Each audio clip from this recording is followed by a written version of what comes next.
this is John Vincent, and this video I want to talk about how we can change the structure of our thinking, our internal dialogue, and have it impact massively on the way we feel, which obviously changes the behaviours and the way we act and who we become as a person.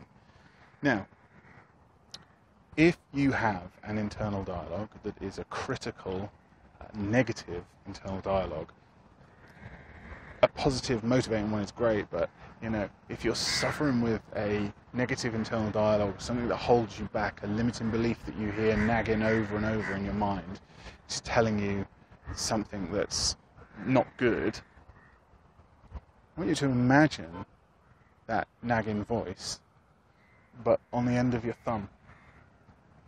So put your thumb out, and on the end of your thumb, you imagine that nagging voice being there. And when you imagine it coming from your thumb, how different does that make you feel? If you take that nagging voice and you turn it into Mickey Mouse, give it a lot of helium and it gets a real high-pitched squeaky voice. And you imagine that nagging voice all squeaky and stuff coming from your thumb, coming from your big toe. You imagine a squeaky, high-pitched voice coming from your big toe.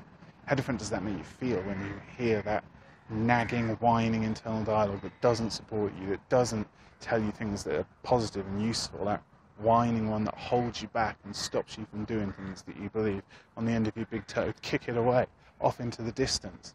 Whining, tiny, squeaky little voice off in the distance. How different does it make you feel when you nag yourself with an internal dialogue like that? Completely different, right? When it's an internal dialogue, see, I'm not saying you use this to get rid of a guilty conscience and go and, but I'm not setting myself up to be the thought police either. If you have an unconscious block to something and you keep telling yourself the same lie, the same story over and over again of why you can't achieve something, if you have a negative internal dialogue telling you you're not good enough, or you'll never be able to speak to these people, or you'll never be able to do this, or you'll never, this is the internal dialogue to use this technique with. Get rid of it so it doesn't affect you, doesn't make you feel bad, and you feel wonderful. So this technique is to get rid of the bad, terrible feelings that are created through these whining internal dialogues that hold you back, and replace them with something much more wonderful. And I'll show you how to do that in the next video.